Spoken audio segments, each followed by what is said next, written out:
اللہم صل علی سیدنا و مولانا محمد معدن الجود والکرم وآلہ وبارک وسلم۔ حضرات گرامی قدر، یہ مہینہ جس کا نام جمادی الاخری ہے، حضرت امیر المومنین خلیفہ بلا فصل حضرت سیدنا صدیق اکبر رضی اللہ تعالی عنہ کا ماہ وفات ہے۔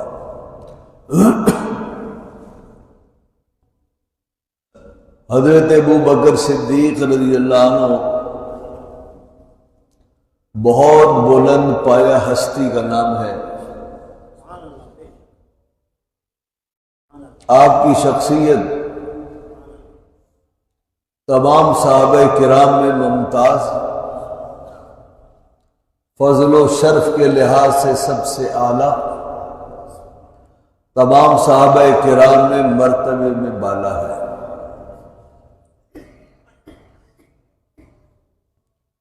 اللہ رب العزت نے بڑی شانوں سے نوازا۔ آپ کے حق میں قرآن کریم کی بہت سی آیات نازل ہوئی۔ قرآن کریم نے آپ کو، اللہ رب العزت نے قرآن کریم میں حضور کا صاحب کہا، نبی پاک صلی اللہ علیہ وسلم کا رفیق کہا۔ یہ اعزاز بھی آپ ہی کو حاصل ہے۔ نبی پاک صلی اللہ تعالی علیہ وسلم کو اپنی بیٹی حضرت سیدہ عائشہ نکاح میں دی۔ حضور کی بارگاہ سے بڑے انعامات پائے، بڑی عنایات پائیں، بڑا قرب پایا، حضور کی طرف سے بڑی چاہتیں محبتیں پائیں۔ کنیت ابو بکر ہے، نام عبداللہ ہے، لقب صدیق اور عتیق ہے۔ حضرت بلال حبشی کو جب آزاد کیا،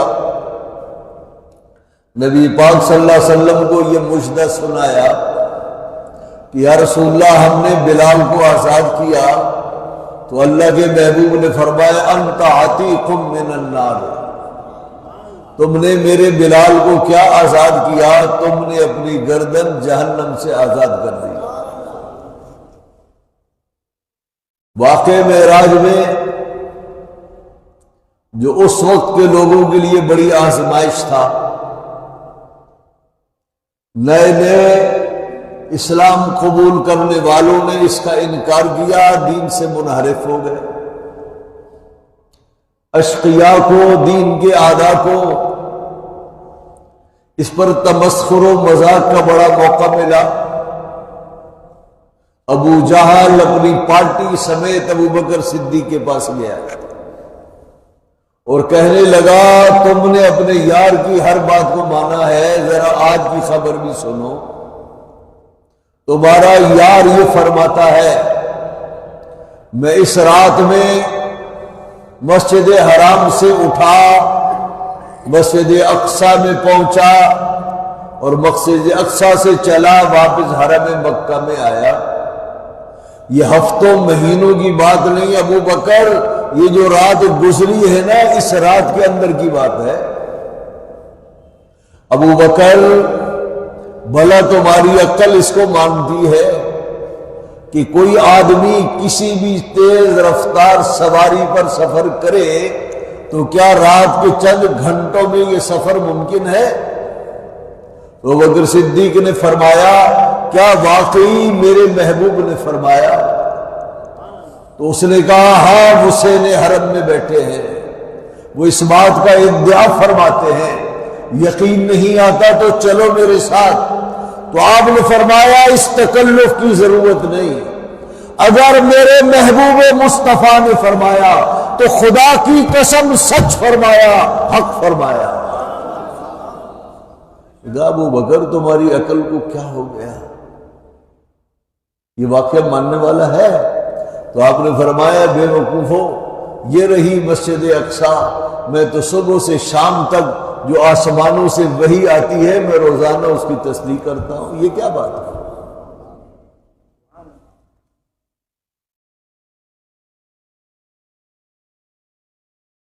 حضرت ابو بکر صدیق رضی اللہ عنہ نبی پاک صلی اللہ علیہ وسلم کے خاص الخاص رفقا میں سے، سفر ہو حضر ہو کہیں بھی حضور نے جانا ہے ابو بکر ساتھ۔ جب بھی آپ کی زبان مبارک پر کسی کا نام آیا ابو بکر و عمر کا نام، دنیا میں ذکر ابو بکر اور عمر کا، آخرت میں ذکر ابو بکر و عمر کا۔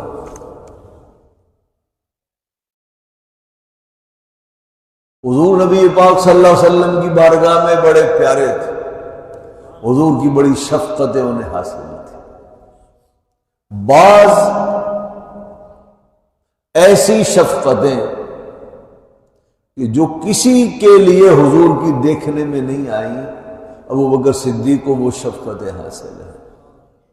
میں پوچھتا ہوں آپ سے، آپ کا کوئی جگری یار ہو، آپ کو بڑی محبت ہو اس سے، ایک دوسرے پر بڑا بھروسہ ہو، تو بتائیے آپ اسے جب بھی ملنے کے لیے جائیں گے دونوں کو راحت اور مسرت ہوگی؟ کب کب جائیں گے؟ روز جائیں گے؟ کبھی کبھار جائیں گے؟ ہفتے میں 2 بار 4 بار جائیں گے؟ طریقہ کیا ہے دوستوں سے ملنے کا؟ روزانہ مت جاؤ، کبھی کبھار جاؤ۔ کبھی کبھار جانے سے محبتیں بڑھتی ہیں۔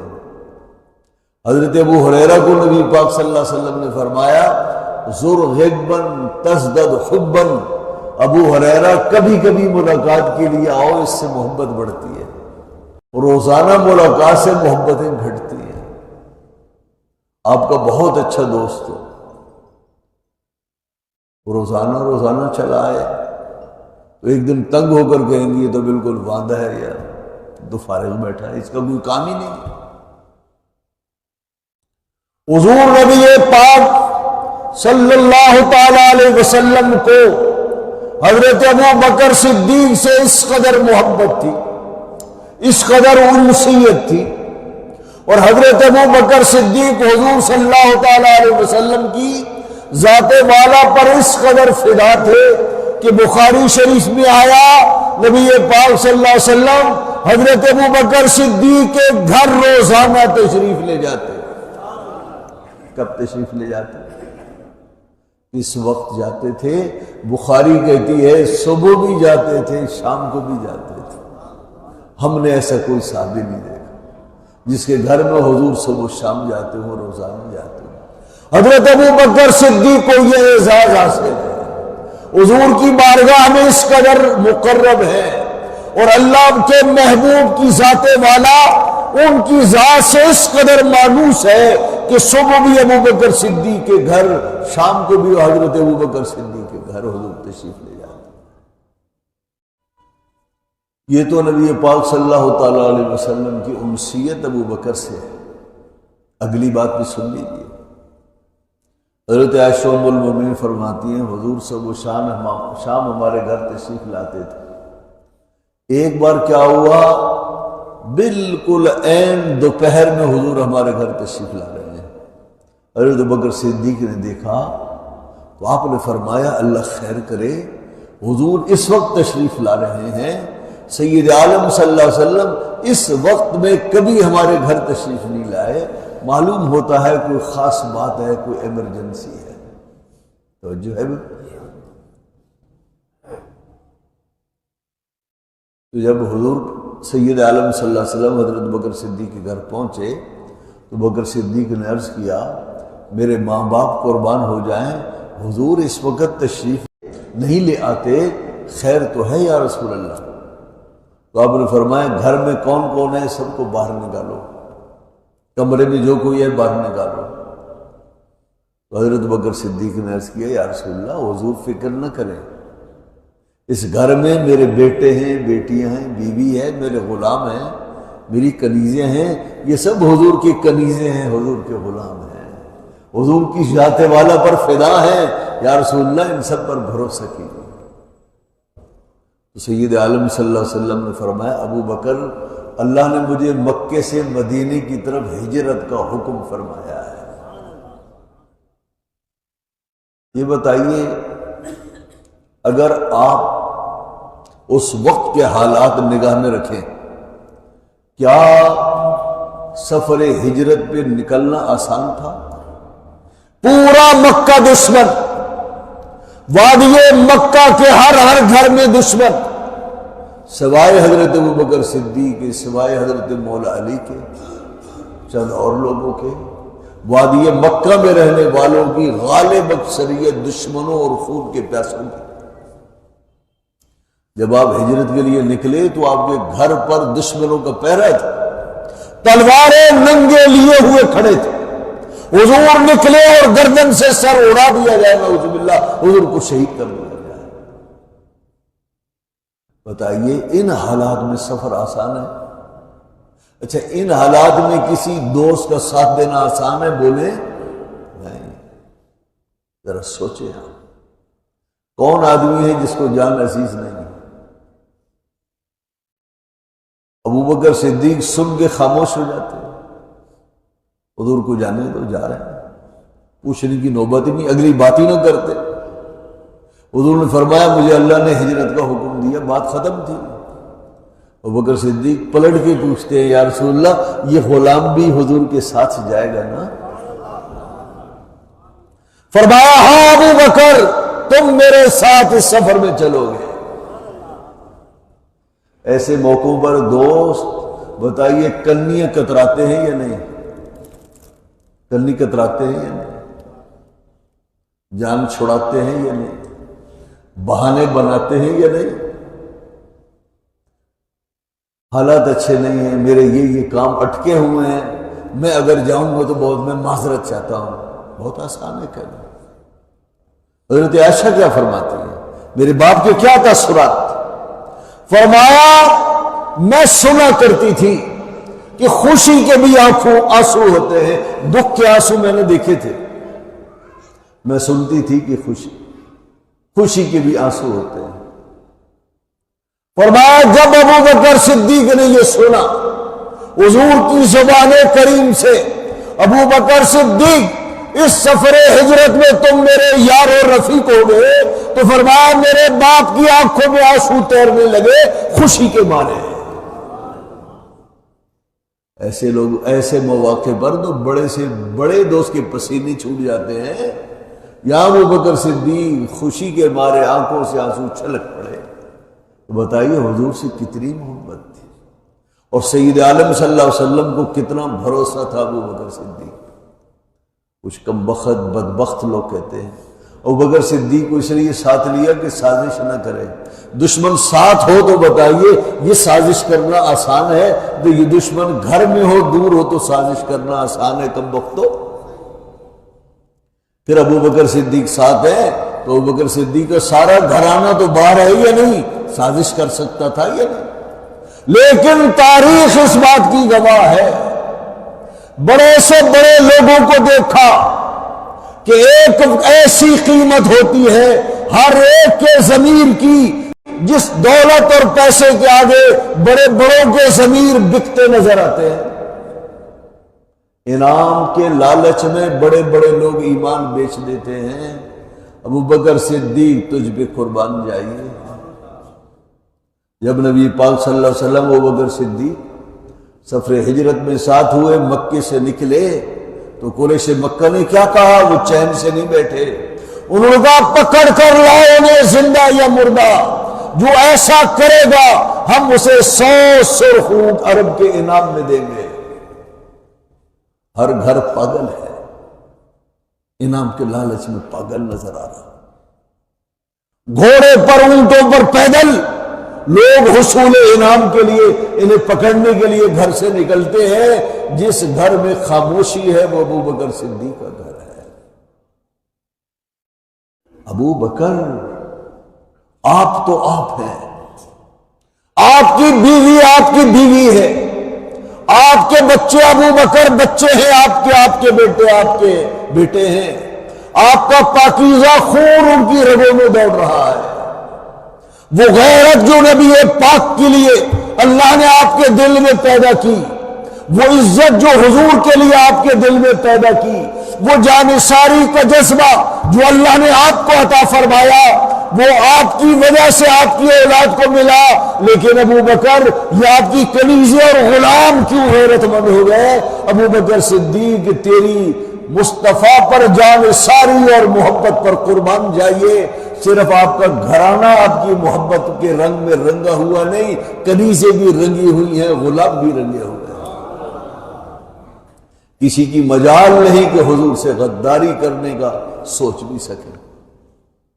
پوری وادی مکہ میں ہر گھر کے فرد کی زمین کی قیمت ہے، لیکن اگر دولت اور دنیا کسی کی زمین کو خرید نہیں سکتی، وہ ابو بکر صدیق کا گھرانہ ہے، ان کی باندیاں ہیں، ان کے غلام ہیں، جنہیں دنیا کی کوئی طاقت اور دولت خرید نہیں سکتی۔ یہ کریڈٹ کس کو جاتا ہے؟ ابو بکر کو جاتا ہے۔ وہ گھر والے جانتے ہیں یہ حضور کے کس قدر شہدائی ہے۔ سفر ہجرت میں حضور نے حضرت ابو بکر صدیق کو ساتھ لیا۔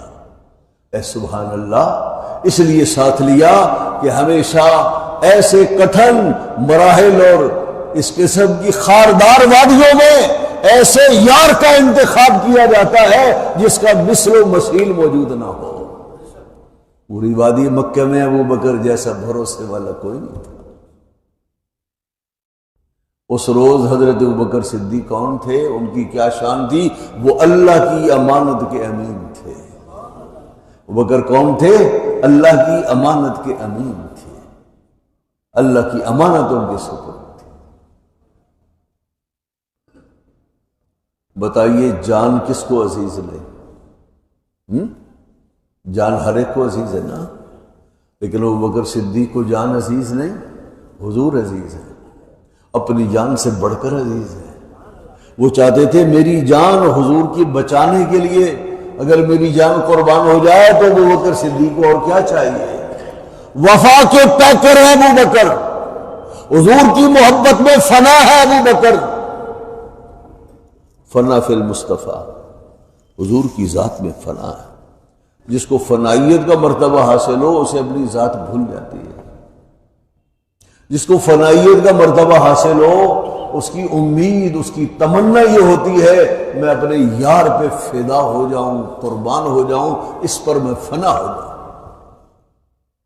اور ابو بکر صدیق نے ثابت کر کے دکھایا کہ وہ فنا فی الرسول تھے، حضور کی محبت میں فنا تھے۔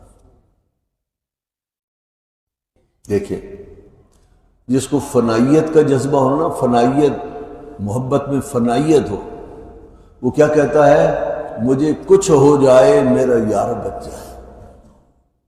جب غار ثور پہ چڑھنے لگے نا رات کو، وہ غار ثور بہت سے لوگوں نے دیکھی آپ نے دور سے، کچھ لوگوں نے چل کر غار ثور کو دیکھا۔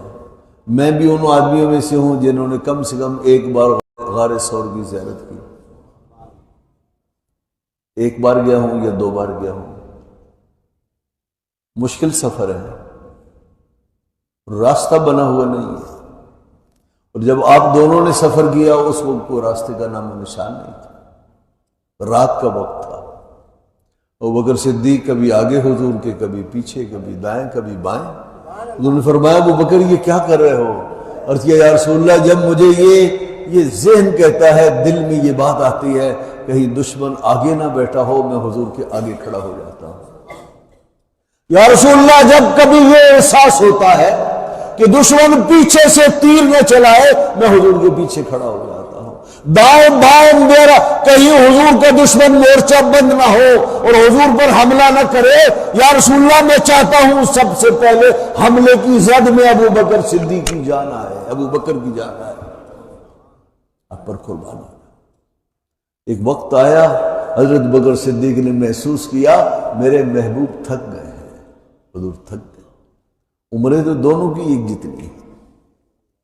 حضرت بکر صدیق حضرت نبی پاک صلی اللہ علیہ وسلم سے 2.25 سال عمر میں چھوٹے تھے، عمریں برابر تھی۔ سید عالم صلی اللہ علیہ وسلم کی عمر مبارک 53 برس تھی، حضرت ابوبکر صدیق کی عمر تقریباً 51 برس تھی جی، عمریں تو قریب تھی. تو حضور تھک گئے تو ابوبکر صدیق نہیں تھکے. تھکاوٹ تو دونوں کو ہونی چاہیے. حضرت ابوبکر صدیق نے نبی پاک صلی اللہ علیہ وسلم کو اپنے کندھوں پر بٹھایا اور غار سور کے دھانے تک لے کر گئے. کیا ابو بکر نہیں تھکے؟ نبی پاک صلی اللہ علیہ وسلم تھکے، ابو بکر بھی تو تھکے ہوں گے. لیکن ابو بکر اگر تھکے بھی ہیں ساری تھکاوٹیں بھول گئے، صرف حضور کی تھکاوٹ یاد رہی. اس کو کہتے ہیں فنا فی الرسول، محبت میں فنا. اپنا سب کچھ بھول جائے اور نظروں میں صرف محبوب ہو. وہاں پہنچے غار ثور میں، دونوں اندر چلے جاتے. عرض کیا یا رسول اللہ حضور یہیں رہے، میں غار ثور کو صاف کروں. صاف کرنے کے بعد حضور کو بلایا. عرض کیا یا رسول اللہ میرے آقا حضور تھک گئے ہیں. یہ ابو بکر کا زانو گود یا رسول اللہ حضور کے لیے حاضر ہے. یا رسول اللہ سر رکھیے اور سو جائیے. تو بتائیے آرام کی ضرورت حضور کو ہے، ابو بکر صدیق کو نہیں ہے. آرام کی ضرورت تو ان کو بھی ہے، اس لیے کہ وہ کندھوں پر بٹھا کر لائے تھے. لیکن ابو بکر کی مجبوری یہ تھی کہ وہ حضور سے فنائیت کی عقیدت اور محبت رکھتے تھے. جو شخص کسی کی محبت میں فنا ہو جائے اسے سب کچھ اپنا بھول جاتا ہے، اپنی تھکاوٹ بھی، اپنی نیند بھی بھول جاتا ہے. اس کے سر پر سودا محبوب کے آرام اور اس کی محبت کا سوار ہوتا ہے. وہ کہتا ہے کہ آرام میں آئے تو میرا محبوب، نیند کرے تو میرا محبوب کرے. اس کی نیند میری نیند ہے، اس کا آرام میرا آرام ہے.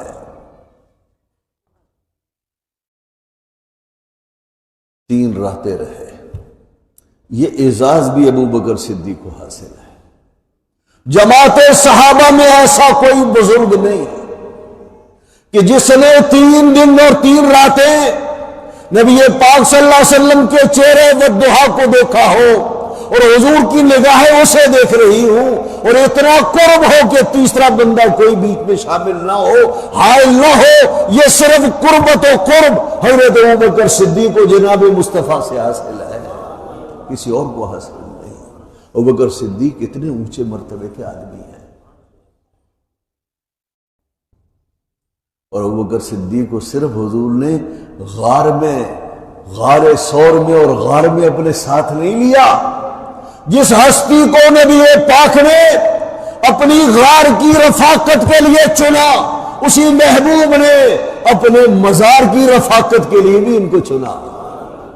ابوبکر صدیق یار غار بھی ہیں، یار مزار بھی ہیں. نبی پاک صلی اللہ علیہ وسلم نے فرمایا میرے 2 وزیر آسمانوں میں ہیں اور 2 وزیر زمین میں ہیں. فرمایا آسمانوں کے وزیر جبرائیل و میکائیل ہیں اور زمین کے میرے وزیر ابو بکر عمر ہیں.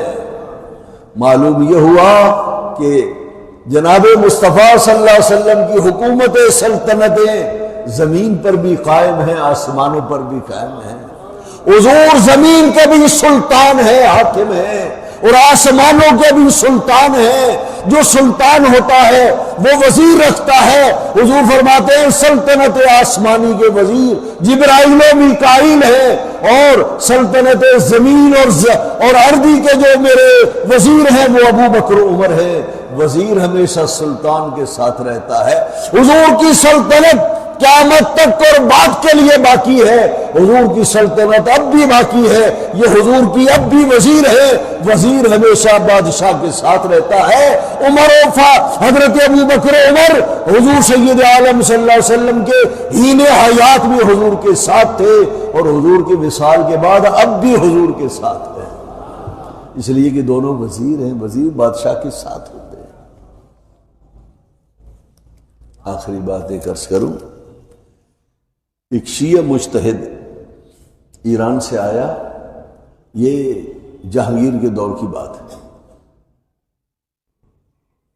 نور جہان نے کہا کہ ہندوستان میں سنی بہت ہیں، شیعہ بہت کم ہیں، تو شیعت کے فروغ کے لیے ایک ایرانی مجتہد سے کہا کہ آپ یہاں آ جائیں مناظرے کریں سنی علماء سے، لیکن ان کا علم بڑا پختہ ہے. لیکن آپ ایران سے سیدھا ہندوستان نہ آئیں، سرزمین پنجاب سے ہوتے ہوئے آئیں.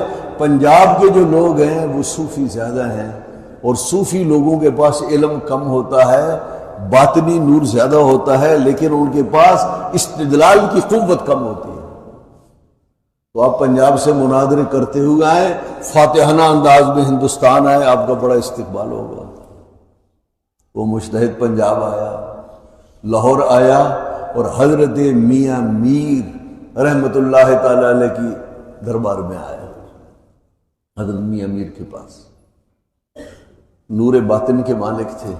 وہ شیعہ مجتہد کو دیکھا تو آپ نے فرمایا ماشاءاللہ عالم دین آ گئے، ہمارے مہمان آ گئے، حضرت تشریف لے آئے، خیر مقدم کرتے ہیں آپ کا. بڑا خوش ہوا وہ. آپ نے فرمایا آپ کون ہیں؟ کہا میں مناظر ہوں، میں مبلغ ہوں، میں تبلیغ کرتا ہوں. تو آپ نے فرمایا پھر ہمیں بھی واعظ کیجیے. آپ بڑا خوش ہوا، وہ واعظ کے لیے کھڑا ہوا. اس نے اپنے واعظ میں ایک بات کہی. اس نے کہا ہماری کتابوں میں آیا کہ حضرت مولا کائنات مولا علی جہاں آج آپ کا مزار ہے نا نجف اشرف میں، ہماری کتابوں میں یہ آیا جہاں مولا علی کی قبر ہے اس قبر کے چاروں طرف 100 ہاتھ تک دفن ہونے والا شخص جنتی ہے. یہ شیعہ مجتہد نے روایت بیان کی کہ ہماری کتابوں میں آیا حضرت مولا علی کی شان یہ ہے کہ جہاں آپ کی قبر مبارک ہے ہر طرف 100 ہاتھ پھیلے ہوئے، کوئی بھی دفن ہو جائے سیدھا جنتی. تو حضرت میاں امیر نے فرمایا کیا بات کہی آپ نے، پھر سے فرمائیے. انہوں نے کہا یہ تو مجھ پہ لٹو ہو گئے ہیں، قربان ہو گئے ہیں. اس نے دوبارہ یہی بات جوش سے کہی. آپ نے فرمایا پھر کہیے. بار بار کہلائے اس سے. اس کے بعد فرمانے لگے لوگوں اس سے پوچھو، اور اے لوگوں تم یہ بتاؤ حضور کی شان زیادہ ہے یا مولا علی کی شان زیادہ ہے؟ بولو، حضور کی شان زیادہ ہے. فرمایا جس کی شان کم ہے اور وہ شان حضور کی بارگاہ سے انہیں ملی، ان کی شان یہ ہے کہ 100 ہاتھ کے اندر اندر ان کے قریب دفن ہونے والا جنتی ہے. تو بتاؤ میرے آقا اور مولا کی کیا شان ہے، ابو بکر اور عمر کی کیا شان ہے. یہ حضور کے قریب لیٹے ہوئے ہیں. معلوم یہ ہوا ابو بکر صدیق بھی جنتی ہیں، عمر بھی جنتی ہے. حضرت میاں امیر نے یوں پلٹا کر بات جب کہی وہ تو ڈھیر ہو گیا بیچارہ. وہاں سے بھاگا اور پھر واپس جا کر ایران میں سانس جا کر لیا. یہ ہے حضور سیدنا ابو بکر صدیق رضی اللہ. اہل سنت و جماعت کا عقیدہ یہ ہے من علامات اہل سنت افضلیت الشیخین حب الختنین. اہل سنت و جماعت کی 2 علامتیں ہیں مشہور. ایک یہ کہ ابو بکر و عمر جیسا کوئی نہیں، اور دوسرا یہ حضور کے 2 داماد حضرت عثمان غنی اور حضرت مولا علی، ان سے کوٹ کوٹ کر محبت کی جائے. وہ ہمارے محبوب ہیں، یہ اللہ نے انہیں افضلیت کی شان عطا فرمائی. سب صحابہ عزت والے ہیں، سب صحابہ کی عزت کریں، ان کا احترام واجب ہے. صحابہ کرام کو بیچ میں سے نکال دو تو سچ یہ ہے نہ دین ہم تک پہنچ سکتا ہے، نہ قرآن پہنچ سکتا ہے، نہ حدیث طیبہ اور دین کی بہاریں پہنچ سکتی ہیں. یہ جو کچھ ہم تک دین پہنچا، قرآن پہنچا اور حدیث طیبہ پہنچی، یہ صحابہ کرام کی برکتیں. صحابہ کرام کی عزت کریں. جیسے انبیاء سب کے مرتبے ایک نہیں تو سب صحابہ کے مرتبے ایک نہیں. سب سے بڑا مقام صحابہ کرام میں خلفائے راشدین کا ہے، اور خلفائے راشدین میں سب سے اونچا مقام انبیاء کے بعد، مرسلین کے بعد، رسل ملائکہ کے بعد، انسان ہوں جن ہوں فرشتے ہوں، انبیاء اور رسولوں کے بعد سب سے اونچی ہستی حضرت ابوبکر صدیق کی ہے، پھر حضرت فاروق اعظم، پھر عثمان غنی، پھر مولا علی۔ تو خلیفہ بلا فصل پہلا نمبر ابوبکر صدیق، پھر حضرت عمر کا، پھر حضرت عثمان کا، پھر حضرت علی کا رضی اللہ عنہم اجمعین۔ ان کے بعد عشرہ مبشرہ، ان کے بعد اصحاب احد، ان کے بعد اصحاب بدر، اور ان کے بعد اصحاب احد، اور ان کے بعد اصحاب بیعت رضوان۔ پھر موقع ملا تو انشاءاللہ میں تفصیل عرض کروں گا۔ اللہ رب العزت ہمیں ایمان پر، دین پر، سنیت پر استقامت عطا فرمائے، اور حضور سید عالم صلی اللہ علیہ وسلم سے والہانہ عقیدت و محبت ہو، حضور کے یاروں سے بھی محبت ہو، حضور کے آل و اصحاب سے، حضور کی اطرت و اولاد سے۔ اللہ رب العزت ہمیں محبت سچی کرنے کی توفیق عطا فرمائے۔ وآخر دعوانا الحمدللہ رب العالمین۔